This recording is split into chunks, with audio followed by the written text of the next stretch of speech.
Namaskara Vikshakre, welcome to Lab Doctor channel. If you are new to the channel, please like, share and subscribe the channel. As in this channel, we discuss about health related topics and lab investigations. So ಇವತ್ತಿನ ವಿಡಿಯೋದಲ್ಲಿ ನಾವು urine culture ಬಗ್ಗೆ brief ಆಗಿ ತಿಳ್ಕೊಳ್ಳೋಣ.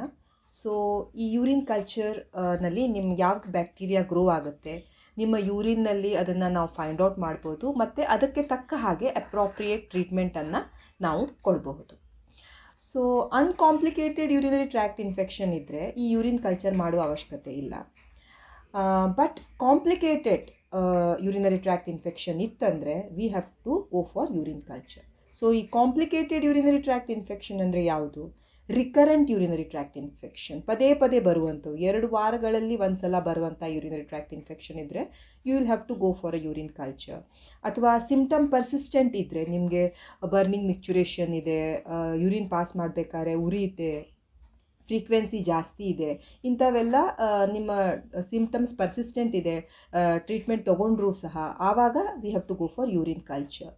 ಮತ್ತು catheterise patient, ಅವರಲ್ಲಿ usually infection ಬಹಳ ಕಮ್ಮಿ ಚಾನ್ಸಸ್ ಇರುತ್ತೆ ಆಗೋದು. ಅಂಥವರಲ್ಲಿ ಇನ್ಫೆಕ್ಷನ್ ಆಯಿತು ಅಂದರೆ we will have to go for a urine culture. Immunocompromised ಇದ್ದರೆ then we have to go for an urine culture. Kidney infection ಅಥವಾ ಸ್ಟೋನ್ ಇದೆ, ಅದರಿಂದ ಇನ್ಫೆಕ್ಷನ್ ಆಗ್ತಾ ಇದೆ ಅಂತ ಹೇಳಿದರೆ, ಮತ್ತು like pregnant women, it's always better to go for a urine culture. So ಈ ಯೂರಿನ್ ಕಲ್ಚರ್ಗೆ ಸ್ಯಾಂಪಲ್ ಹೇಗಿರಬೇಕು, ಅದನ್ನು ಹೇಗೆ ಕಲೆಕ್ಟ್ ಮಾಡಬೇಕು, ಸ್ಯಾಂಪಲ್ ರಿಪೋರ್ಟ್ ಹೇಗಿರುತ್ತೆ ಅನ್ನೋದನ್ನು ನಾವು ತಿಳಿದುಕೊಳ್ಳೋಣ. ಸೊ ಯೂರಿನ್ ಎಕ್ಸಾಮಿನೇಷನ್ಗೆ, ಯೂರಿನ್ ಕಲ್ಚರಿಗೆ very importantly we need a clean catch urine. So ಈ ಕ್ಲೀನ್ ಕ್ಯಾಚ್ ಯೂರಿನ್ ಬಗ್ಗೆ ನಾನು ನನ್ನ ಪ್ರೀವಿಯಸ್ ವಿಡಿಯೋಸಲ್ಲಿ ಸಹ ಹೇಳಿದ್ದೇನೆ. But just to recollect, let's see what's a clean catch urine.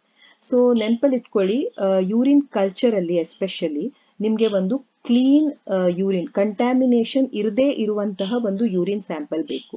Contamination ಇದ್ದರೆ they will ask for a repeat sample. So ಆದಷ್ಟು try ಮಾಡಬೇಕು ನಾವು ಕ್ಲೀನ್ ಕ್ಯಾಚ್ ಯೂರಿನನ್ನು ಪಡೀಲಿಕ್ಕೆ. ಸೊ ಈ ಕ್ಲೀನ್ ಕ್ಯಾಚ್ ಯೂರಿನ್ ಪಡಿಬೇಕಾದ್ರೆ ಏನು ಮಾಡಬೇಕು? We have to wash our hands thoroughly, soap ಹಾಕಿ ಕ್ಲೀನ್ ಮಾಡ್ಕೊಳ್ಬೇಕು, ಡ್ರೈ ಮಾಡಬೇಕು. ಆಮೇಲೆ ಈ ಕ್ಯಾಪನ್ನು ಅನ್ಸ್ಕ್ರೂ ಮಾಡಬೇಕು. ಇದೊಂದು ಸ್ಟೆರೈಲ್ ಕಂಟೈನರ್. ಸೊ ಈ ಸ್ಟೆರೈಲ್ ಕಂಟೈನರ್ನ ಇನ್ನರ್ ಪಾರ್ಟನ್ನು ನಾವು ಮುಟ್ಟಬಾರ್ದು. ಓಕೆ. ಸೊ ಆಮೇಲೆ ಮೆನ್ನಲ್ಲಿ ತಮ್ಮ ಜೆನೆಟೇಲಿಯಾನನ್ನು ಅವರು ಕ್ಲೀನ್ ಮಾಡ್ಕೊಳ್ಬೇಕು with water or with tissues, whatever that has been provided, ಅದನ್ನು ಕ್ಲೀನ್ ಮಾಡ್ಕೊಂಡ್ಮೇಲೆ ಕಲೆಕ್ಟ್ ಮಾಡಬೇಕು. ಫೀಮೇಲ್ ಸಹ ತಮ್ಮ ಜೆನೈಟಲ್ ಏರಿಯಾಸನ್ನು ಕ್ಲೀನ್ ಮಾಡ್ಕೊಳ್ಬೇಕು. ಆಮೇಲೆ ಅವರು ಯೂರಿನ್ ಕಲೆಕ್ಷನ್ಗೆ ಹೋಗ್ಬೋದು. ಸೊ ಈ ಯೂರಿನ್ ಕಲೆಕ್ಟ್ ಮಾಡಬೇಕಾದ್ರೂ first urinate in small amount in the toilet. ಆಮೇಲೆ ಮಿಡ್ ಪಾರ್ಟನ್ನು ನಾವು ಈ ಕ್ಲೀನ್ ಕಂಟೈನರಲ್ಲಿ ಕಲೆಕ್ಟ್ ಮಾಡಬೇಕು, ಮತ್ತು ಲಾಸ್ಟ್ ಪಾರ್ಟನ್ನು ಮತ್ತೆ ಟಾಯ್ಲೆಟಲ್ಲಿ ಪಾಸ್ ಮಾಡಬೇಕು. ಈ ಗಟ್ಟಿಯಾಗಿ ಇದರ ಲಿಡ್ಡನ್ನು ಕ್ಲೋಸ್ ಮಾಡಿಕೊಂಡು ಆದಷ್ಟು ಬೇಗ ಈ ಸ್ಯಾಂಪಲನ್ನು ಲ್ಯಾಬಿಗೆ ಪ್ರೊವೈಡ್ ಮಾಡಬೇಕು. So very important points are, inside of the cup, ಆ ಸ್ಟೆರೈಲ್ ಕಂಟೈನರ್ನ ಕಪ್ ಒಳಗೆ ಅಥವಾ ಅದರ ಕ್ಯಾಪನ್ನು ಮುಟ್ಲಿಕ್ಕೆ ಹೋಗಬಾರ್ದು. ಆಮೇಲೆ ಈ ಸ್ಟೆರೈಲ್ ಕಂಟೈನರ್ನಲ್ಲಿಯೇ ಯೂರಿನನ್ನು ಕಲೆಕ್ಟ್ ಮಾಡಬೇಕು. ಇದು ಲ್ಯಾಬ್ಸ್ ಅಥವಾ ಹಾಸ್ಪಿಟಲ್ಸಲ್ಲಿ ಈಸಿಲಿ ಅವೈಲೇಬಲ್ ಇರುತ್ತೆ. ಮಿಡ್ ಸ್ಟ್ರೀಮ್ ಯೂರಿನನ್ನು ಕಲೆಕ್ಟ್ ಮಾಡಬೇಕು. ಮಿಡ್ ಅಂದರೆ ಮಧ್ಯದ ಪಾರ್ಟನ್ನು, ಫಸ್ಟ್ ಪಾರ್ಟ್ ಮತ್ತು ಲಾಸ್ಟ್ ಪಾರ್ಟನ್ನು ಟಾಯ್ಲೆಟಲ್ಲೇ ಪಾಸ್ ಮಾಡಬೇಕು. Middle part only has to be collected. Overflow ಮಾಡಬಾರ್ದು, ಜಾಸ್ತಿ ಅದು ತುಂಬಿ ಹೊರಗೆ ಬರಬಾರ್ದು. ಸೊ ಅದು ಹಾಗಾದರೆ ಕಂಟ್ಯಾಮಿನೇಷನ್ ಆಗಿಬಿಡುತ್ತೆ. ಆದಷ್ಟು ಬೇಗ ಅದನ್ನು ಲ್ಯಾಬ್ಗೆ ಟ್ರಾನ್ಸ್ಪೋರ್ಟ್ ಮಾಡಿ, ಆಗಲಿಲ್ಲ ಅಂತ ಹೇಳಿದ್ರೆ ಒಂದು ಕೂಲ್ ಪ್ಲೇಸಲ್ಲಿ ಇಟ್ಟಿಡಿ ಅದನ್ನು. ಆಮೇಲೆ ಕ್ಯಾಥೆಟ್ರಿಂದ ಸಹ ಯೂರಿನ್ ಸ್ಯಾಂಪಲನ್ನು ಕಲೆಕ್ಟ್ ಮಾಡ್ಕೋಬೋದು. ನೀವೇನಾದರೂ ಆ್ಯಂಟಿಬಯೋಟಿಕ್ ಟ್ರೀಟ್ಮೆಂಟ್ ಮೇಲೆ ಇದ್ದರೆ ಈ ಯೂರಿನ್ ಕಲ್ಚರ್ಗಿಂತ ಮೊದಲು ಅದನ್ನು ನಿಮ್ಮ ಹೆಲ್ತ್ ಕೇರ್ ಪ್ರೊವೈಡರಿಗೆ ಅಥವಾ ನಿಮ್ಮ ಡಾಕ್ಟ್ರಿಗೆ ತಿಳಿಸ್ಕೊಡ್ಬೇಕು. ಸೊ ಈಗ ಈ ಯೂರಿನ್ ಕಲ್ಚರನ್ನು ಹೇಗೆ ಮಾಡ್ತಾರೆ ಲ್ಯಾಬಲ್ಲಿ ಅನ್ನೋದ್ರ ಬಗ್ಗೆ ನಾವು ತಿಳ್ಕೊಳ್ಳೋಣ. ಸೊ ನೋಡಿ, ಇದು ಬಂದ ಯೂರಿನ್ ಸ್ಯಾಂಪಲ್. ಸೊ ಇದನ್ನು ಒಂದು ಸ್ಟೆರೈಲ್ ಲೂಪಿಂದ ತಗೊಂಡು ಒಂದು ಗ್ರೋತ್ ಮೀಡಿಯಾದ ಮೇಲೆ ಇವು ಲ್ಯಾಬ್ ಟೆಕ್ನಿಷಿಯನ್ನ ಸ್ಟ್ರೀಕ್ ಮಾಡ್ತಾ ಇದ್ದಾರೆ. ಓಕೆ. ಸೊ ಹೀಗೆ ಈ ಒಂದು ಗ್ರೋತ್ ಮೀಡಿಯಾದ ಮೇಲೆ ಇದನ್ನು ಸ್ಟ್ರೀಕ್ ಮಾಡ್ತಾರೆ.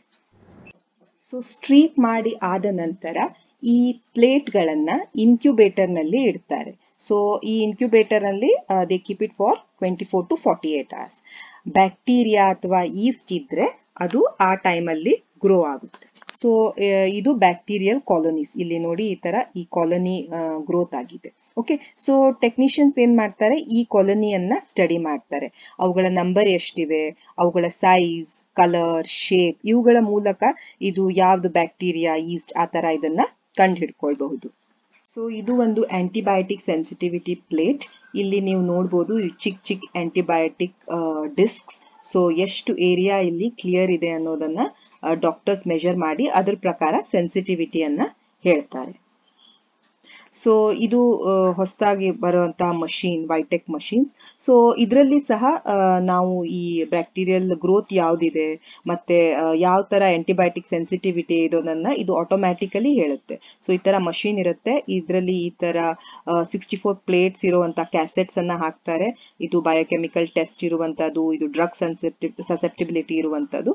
ಸೊ ಅದೇ ಮಷೀನ್ ಅನಲೈಸ್ ಮಾಡಿ ಈ ತರ ರಿಪೋರ್ಟ್ ಅನ್ನ ಸಹ ಕೊಡುತ್ತೆ. ಯಾವ ಟೈಪ್ ಆಫ್ ಆರ್ಗ್ಯಾನಿಸಮ್ ಅನ್ನ ಗ್ರೋ ಮಾಡಿದ್ರು, ಇದು ಯಾವ್ಯಾವ ಆಂಟಿಬಯೋಟಿಕ್ ಗೆ ಸೆನ್ಸಿಟಿವ್ ಇದೆ, ಅದರ ಮಿನಿಮಮ್ ಇನ್ಹಿಬಿಟರಿ ಕಾನ್ಸಂಟ್ರೇಷನ್ ಏನು, ಅದನ್ನೆಲ್ಲ ಅದು ಹೇಳುತ್ತೆ. Okay, so let's see a sample urine culture report. So urine positive culture ಇತ್ತಂತ ಹೇಳಿದ್ರೆ ಒಂದು ಕ್ಲೀನ್ ಕ್ಯಾಚ್ ಯೂರಿನ್ ನಲ್ಲಿ more than 10⁵ colony forming units form ಆಗ್ತಾ ಇರುತ್ತವೆ.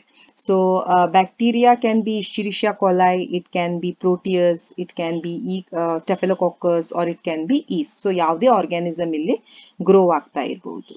ಸಪೋಸ್ 10⁵ ಕಿಂತ ಕಡಿಮೆ ಕಾಲೋನೀಸ್ ಇದೆ, but like it can be from 1000 to 1 lakh, but symptoms ಎಲ್ಲ ಇದೆ ಅಂತ ಹೇಳಿದ್ರೆ still we can consider there is an infection. ಈ ಕ್ಯಾಥೆಟರ್ ನಲ್ಲಿ ಕಲೆಕ್ಟ್ ಮಾಡಿದ ಯೂರಿನ್ ಅಲ್ಲಿ ಯೂಶುವಲಿ ಮಿನಿಮಮ್ ಕಂಟ್ಯಾಮಿನೇಷನ್ ಇರಬೇಕು.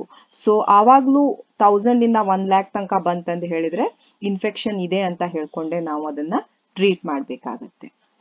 ನೆಗೆಟಿವ್ ಯೂರಿನ್ ಕಲ್ಚರ್ ಅಂದ್ರೆ like even after 24 to 48 hours ನಾವು ಇನ್ಕ್ಯುಬೇಟ್ ಮಾಡಿದ್ರು ಏನು ಗ್ರೋತ್ ಬಂದಿಲ್ಲ ಅಂದ್ರೆ we will call it as a negative culture.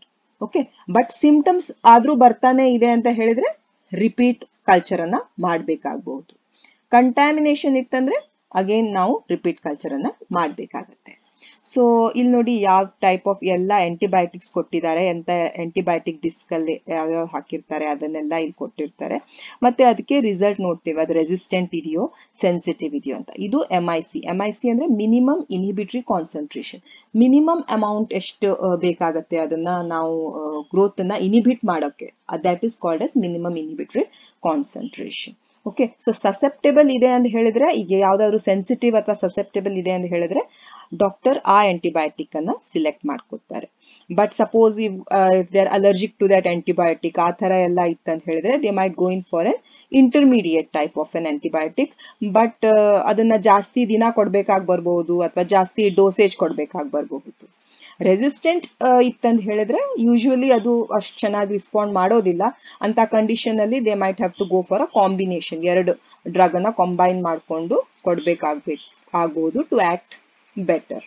Okay, so but antibiotic select ಮಾಡಬೇಕಾದ್ರೆ ದೇರ್ ಆರ್ ವೇರಿಯಸ್ ಫ್ಯಾಕ್ಟರ್ಸ್ ನಾವು ಕನ್ಸಿಡರ್ ಮಾಡಬೇಕಾಗತ್ತೆ. ಲೈಕ್ ಆ ಆಂಟಿಬಯೋಟಿಕ್ ಇನ್ ಕಾಸ್ಟ್ ಎಷ್ಟಿರುತ್ತೆ, ಅದರದ್ದು ಏನಾದ್ರೂ ಸೈಡ್ ಇಫೆಕ್ಟ್ಸ್ ಇದೆಯಾ, ಅದಕ್ಕೆ ರೆಸಿಸ್ಟೆನ್ಸ್ ಇದೆಯಾ, ಅದು ಈಸಿಲಿ ಅವೈಲೇಬಲ್ ಇದೆಯಾ. ಸೊ ಇವನ್ನೆಲ್ಲ ಕನ್ಸಿಡರ್ ಮಾಡಿನೇ ಡಾಕ್ಟರ್ ಒಂದು ಆಂಟಿಬಯೋಟಿಕ್ ಅನ್ನ ಸಿಲೆಕ್ಟ್ ಮಾಡ್ತಾರೆ. ಸೊ ಆಂಟಿಬಯೋಟಿಕ್ ಅನ್ನೋದು ಬಹಳ ಪ್ರೆಷಸ್ ಆಗಿರುವಂಥ ಒಂದು ಔಷಧಿ. ಆದ್ದರಿಂದ ಈ ಯೂರಿನರಿ ಟ್ರ್ಯಾಕ್ಟ್ ಇನ್ಫೆಕ್ಷನನ್ನು ನೀವು ಸೆಲ್ಫ್ ಟ್ರೀಟ್ ಮಾಡ್ಕೊಳ್ಬೇಡಿ. ಆಂಟಿಬಯೋಟಿಕ್ಸ್ ಹೇಳಿದ ಮೇಲೆ ಅದನ್ನು ಸರಿಯಾದ ಡೋಸಲ್ಲಿ ಕರೆಕ್ಟ್ ಡ್ಯೂರೇಷನ್ ಮಟ್ಟಿಗೆ ಅದನ್ನು ತೆಗೆದುಕೊಳ್ಳಿ. ಆಂಟಿಬಯೋಟಿಕ್ ಡೋಸನ್ನು ಕಂಪ್ಲೀಟ್ ಮಾಡಿ ಮತ್ತು ಅಂಡರ್ ಟ್ರೀಟ್ಮೆಂಟ್ ಮಾಡ್ಕೊಳ್ಬೇಡಿ. So that recurrent urinary tract infection ಆಗಿ ಕಿಡ್ನಿ ಡ್ಯಾಮೇಜ್ ಆಗೋದನ್ನು ಇದರಿಂದ ನಾವು ಪ್ರಿವೆಂಟ್ ಮಾಡ್ಬೋದು.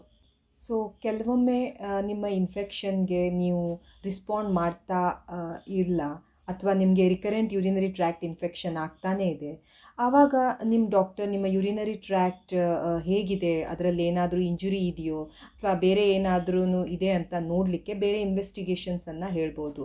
ಲೈಕ್ ಅಲ್ಟ್ರಾಸೌಂಡ್, ಸಿಸ್ಟೋಸ್ಕೋಪಿ ಅಂದರೆ ನಿಮ್ಮ ಯೂರಿನರಿ ಬ್ಲ್ಯಾಡರ್ ಅದನ್ನು ಸಿಸ್ಟೋಸ್ಕೋಪ್ ಅಂತ ಅದರ ಒಂದು ಇನ್ಸ್ಟ್ರೂಮೆಂಟನ್ನು ಹಾಕಿ ಅದರಲ್ಲಿ ಲೈಟ್ ಮತ್ತು ಲೆನ್ಸಿಂದ ಅದನ್ನು ಚೆಕ್ ಮಾಡ್ತಾರೆ. ಅಥವಾ IVP intravenous pyelogram or CT scan ಅದನ್ನು ಮಾಡಿ ಡಯಾಗ್ನೋಸ್ ಮಾಡಲಿಕ್ಕೆ ಬೇರೆ ಮೊಡಾಲಿಟೀಸ್, ಈ ಥರ ಮೊಡಾಲಿಟೀಸನ್ನು ಯೂಸ್ ಮಾಡ್ಬೋದು. So that's all about urinary tract infection, how to prevent it, ಅದರ ಟ್ರೀಟ್ಮೆಂಟ್ ಹೇಗೆ ಮಾಡಬೇಕು, urine examination in detail and urine culture. So link of all these ವೀಡಿಯೋಸನ್ನು ನಾನು ಡಿಸ್ಕ್ರಿಪ್ಷನ್ ಬಾಕ್ಸ್ನಲ್ಲಿ ಕೊಟ್ಟಿದ್ದೇನೆ. So next time we will come up with another new lab investigation. So till then, please take care and do like, share and subscribe the channel. Thank you.